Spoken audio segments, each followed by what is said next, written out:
Long-awaited sequels to games usually have a rough time. When a fan base has to wait too long for a sequel, they both become frustrated towards the developer for taking too long, and they also start to have higher and higher expectations. It's why with games such as Rayman Origins, they normally choose to just reboot the franchise rather than make a traditional sequel. However, despite every franchise choosing to reboot nowadays, long-awaited sequels are still being made, which brings me to Pikmin 3. The Pikmin series started with the original back in 2001 on the GameCube, and was one of the many weird new IPs to come out for that system. It did well for a GameCube title and sold 1.16 million copies worldwide, mainly because it was a new IP from Shigeru Miyamoto, the man behind Mario and The Legend of Zelda. It was a cool and unique game, but had a few flaws which stopped it from being amazing. 3 years later, Pikmin 2 was released to critical acclaim, as it took everything that made the original good, expanded upon it, and fixed almost all of the problems the original had. Then began the long, painful wait for the third Pikmin game, which wasn't helped by the fact that for every E3 since 2008, Miyamoto has mentioned the game and its development. The Pikmin games managed to build up a very loyal fanbase during the wait for Pikmin 3 due to both how unique they were and the fact that both Pikmin 1 and 2 were released on the Wii with improved controls. Pikmin 3 was finally released on the Wii U on July 26th in Europe, and as someone who has enjoyed the first two games, I was excited to finally play it for myself. So, was it worth the wait? Is it worth buying a Wii U for? If Pikmin 2 fixed all the original's problems, was it worth making in the first place? And can it possibly live up to 9 years of hype? Let's check it out. The story of Pikmin 3 is that somewhere in the universe is a planet called Kupai, who is currently going through a food crisis. They send out probes to scan other planets to try and find a new food source, with one of the probes coming back positive. 3 explorers are then sent to the planet, but shortly become stranded as they lose their cosmic drive and become separated. Each of the explorers then discovers plant-like creatures called Pikmin that they can use to help them explore the planet. After they reunite, they then decide to use the Pikmin to both help them find the cosmic key so they can return home, and gather food to solve their planet's food crisis. The story is much more linear controlled than the first two games. In Pikmin 1 and 2 you were either gathering ship parts or goods to make money, but nothing really happened in terms of story throughout the game, except the end and the beginning. In Pikmin 3 though, while you have the overall objectives, story events do take place throughout the game, mostly relating to you trying to track down the cosmic drive. The lack of story events in the first two games meant that you felt like you were in total control of how you were beating the game, and you would assume that having more story would destroy this feeling from Pikmin 3, but it really doesn't. You still get a sense that you're exploring a planet and discovering a world, which is partly thanks to the journal entries you get from the explorers each day. If you want to know the story's tone, just think if Pixar made Metroid Prime, and you won't be far off. Having the 3 explorers talk to each other and interact also helps, as it's nice to see each of their personalities come out in the unique Nintendo way. They really did a great job with both the story and its presentation, as it has the same edge that Pikmin 1 had with the explorers discovering a new world, while it's still a good length game, which makes Pikmin 3's story the best in the series so far. There's no simple way to explain the gameplay of Pikmin. You control one of 3 captains, called Alf, Brittany and Charlie, but you're very limited in what you can do. You can run around and you have a very weak attack. To get anything done you have to use the Pikmin. Pikmin are able to attack enemies, carry objects, break down walls, and can do pretty much anything you need to do. However, they are also stupid, so you have to command them before they are willing to do anything. To do this, you blow your whistle at them to get them to follow you, and then you throw out objects or creatures to get them to interact with them.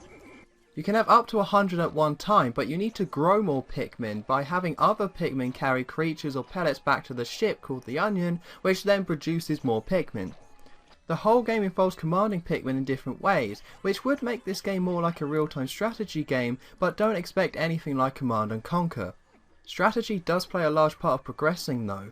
You control 3 different captains each who can command their own Pikmin. While you can only play as one captain at one time, you can have one captain with a group of Pikmin breaking through a wall, have one group of Pikmin carrying food back to your ship, while you take another group of Pikmin to attack enemies. While it doesn't reach the same complexity of games like StarCraft, you do have to think through how to properly command your Pikmin to get the most out of them. It's very satisfying having different groups of Pikmin each achieving their own goals and seeing how everything plays out the way you expected it to. The reason why you want to manage your Pikmin properly to achieve tasks as efficiently as possible is because of the game's structure.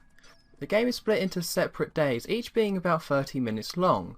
Once you reach the end of the day, you have to stop whatever you're doing and return to your spaceship, as you are unable to survive on the planet's surface at night. It means you need to keep an eye on the timer at the top of the screen at all times, as if you don't finish a task before night, you will have to start it up again the next day. The day system adds a good urgency to everything you do, but at the same time doesn't add any real frustration or stress, as the only real consequence is that any Pikmin not accounted for at the end of any day are killed once you're taken off. The day system and the fact that your Pikmin can die adds a nice level of tension to everything you do. While Pikmin in a group can do a lot of damage, they are also quite weak by themselves, so if an enemy eats or treads on them, they die and a little Pikmin ghost floats away. It's quite dark for a game of this nature to have actual depth in it, and it's also quite refreshing, and it helps add weight to everything you do. I do have to say though, Pikmin dying in the game isn't as big of a deal as it was in the first two games. There are a good amount of enemies whose attacks don't actually kill your Pikmin, rather they just knock them down to the floor, or you can just easily blow your whistle at them to save them from dying. It means you rarely have to deal with any enemies wiping out your whole group of Pikmin in one go, which is nice, but it does slightly take away from the idea of an unforgiving world which the first two games had. Another layer of depth is added to the gameplay with the different types of Pikmin. You have red Pikmin, blue Pikmin and yellow Pikmin, who each have their own strengths and weaknesses. For example, only the blue Pikmin can survive in water, but they aren't as good fighters as the red Pikmin. It means you have to switch between different Pikmin depending on your situation, so if you encounter an enemy covered in fire, then you need to use your red Pikmin, but if you come across an electric gate, then you can only use your yellow Pikmin to knock it down. Pikmin 3 also adds two new types of Pikmin, the first being the rock Pikmin and the second being the winged Pikmin. The rock Pikmin can break through glass and cause direct damage to anything they are thrown onto. The winged Pikmin can fly, meaning they can attack enemies in the air, lift objects into the air, but they are weak at ground combat.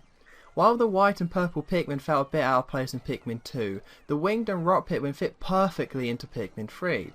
You're forced to use them in certain situations, but both the rock and winged Pikmin are useful outside of the specific puzzles they're designed for, as rock Pikmin are very good during combat, and winged Pikmin can carry items over the map, saving a lot of time. It also helps that the designs are great, both being cute, but it also doesn't seem out of place when they're horribly murdering creatures. With this being a Wii U game, there are features tailored just for the gamepad. Of course there is off-screen play, so you can play it without using the TV, and it also displays messages and tips during the game. For the most part though, the gameplay is used to display a map of the area you're in. Having the map on hand at all times is pretty essential for this game, as while the levels haven't been expanded that much from the other two games, they are definitely too big to be able to memorize everything that's going on at one time, especially with having the 3 captains. The gamepad also adds another feature where if you tap on the touchscreen, the game freezes and you can go onto an overhead view so you can get a really good look at everything that's going on. You can also command your captains to tell them where to go on the map, so you can have captains taking groups of Pikmin all around the place without having to directly control them yourself. I found myself taking advantage of this feature a lot, as because time pauses, you can really take your time to think about what to do next, and it makes micromanaging your Pikmin easier and more enjoyable. While using the gamepad's map is great, playing the game using just the gamepad doesn't work too well. Despite having the same basic buttons as the GameCube controller, they completely changed the controls for the gamepad, as well as for the Wii U Pro controller. Your cursor where you throw your Pikmin now changes distance from you as you move around, so if you're running forwards then you throw your Pikmin miles in front of you.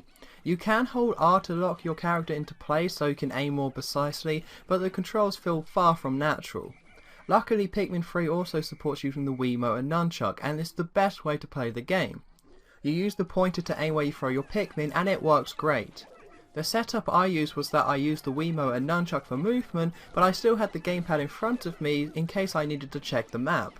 The fact that the game allows you to have your own setup like this while playing is a big plus, so even though the gamepad controls could be better, you're not forced to use them, so it's never really a problem, unless of course you don't have a Wiimote and nunchuck. The main difference between Pikmin 1 and 2 and this game is the HD graphics. Part of Pikmin's appeal has always been the graphical style, which was like if your garden got covered in a layer of cute. The HD graphics definitely add to this game, making it very visually appealing. Everything is bright and colourful but crisp at the same time, which adds a lot when exploring the new areas. The HD graphics really help you feel like you're exploring a living, breathing world, which is something the Pikmin games have always tried to capture, and Pikmin 3 does the best job so far. There are also new camera angles added to certain parts of each level to help you enjoy the great view that the game throws at you. While the environments themselves look amazing, what really makes this game stand out are the designs of all the different creatures you face. Quite a lot of enemies from the older games return, such as the Bulborbs, but the game features a large amount of new enemies with their own unique designs. They are all interesting to look at, and this is most clear when you're fighting the bosses.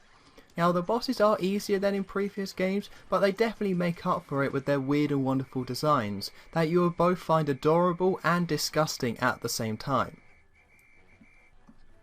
The story mode of Pikmin 3 took me around 9.5 hours to beat, which makes it longer than Pikmin 1 but not as long as Pikmin 2. It's still a good length though, and there's a good amount of replay added thanks to how the day system works. At any point you can return to any previous day you've played and try to achieve as much as you can in that one day. It's all for the sake of speedrunning, but as you can jump to any day at any point, it means you can work towards creating your own perfect save file, by assessing each day and seeing where you can save time and collect as much food as you can. Speedrunning isn't something that appeals to me, so I haven't bothered trying to do this, but if you enjoy trying to beat the original Pikmin in as few days as possible, then Pikmin 3 caters to you. Outside of the story mode there are missions. There are 15 missions in total, split into 3 categories: gather the food, defeat the enemies, or beat the boss. The idea of the missions is to get the highest score you can in the time limit to try and hopefully gain a platinum medal in all of them. There are 2 things that make the missions a great addition rather than a throwaway extra. The first is that you're able to play them in co-op. It's nice being able to strategize with a friend and figure out the best way to get the high scores together. The second is that the missions take place in unique areas and aren't simply lifted from the game's story. If you love going for high scores, you can probably spend hours getting all the medals, but even if you're not into them, they're still enjoyable as they're well designed and fun to just try out. While the missions are co-op, the main multiplayer mode is the bingo battles. In bingo battle, up to 4 people can go head to head in 2 teams to try and achieve bingo. To get bingo, you have to line up 4 pictures on your team's bingo cards by obtaining the creatures and items shown on the card. If you let yourself get sucked into it, then Pikmin 3 has to be one of the best Nintendo multiplayers out there. Commanding Pikmin enemies against friends is a lot of fun and very addictive. You can easily sink hours into bingo battles thanks to the fact that there are 13 different maps, each with their own variations, and that items are randomly placed, so no 2 games are the same. Unlike other Nintendo multiplayer games though, such as Mario Kart, Bingo Battle doesn't quite have the same pick up and play appeal, so you really need to have played a Pikmin game if you're going to get any enjoyment out of it. It's not a huge problem though, as it's still really fun to play, it's just not a party game. It also needs to be mentioned that there's no online component for the multiplayer, which is a bit of a shame. Despite being the 3rd game in the series, Pikmin 3 still manages to feel fresh and unique. The story and presentation is top notch, and thanks to the HD graphics and creature design, it also has to be one of the most charming games I've ever played. While it doesn't do anything that different from the first 2 games, the gorgeous graphics, the 3 new captains, 2 new types of Pikmin, and many other improvements make it the best Pikmin game yet. While I really enjoy playing it, I can't honestly say it's the game to save the Wii U, mainly because the Pikmin series has a semi-cult status around it, and I can't imagine people without a Wii U being interested in the game despite the game's high quality. Saying that, if you're a Pikmin fan without a Wii U, now is definitely the time to pick one up, and if you have a Wii U, then Pikmin 3 has to be the best game released for the system so far. My score is 9.0 out of 10. While Pikmin in HD would have been enough, this is a well-designed, charming experience that only Nintendo could make.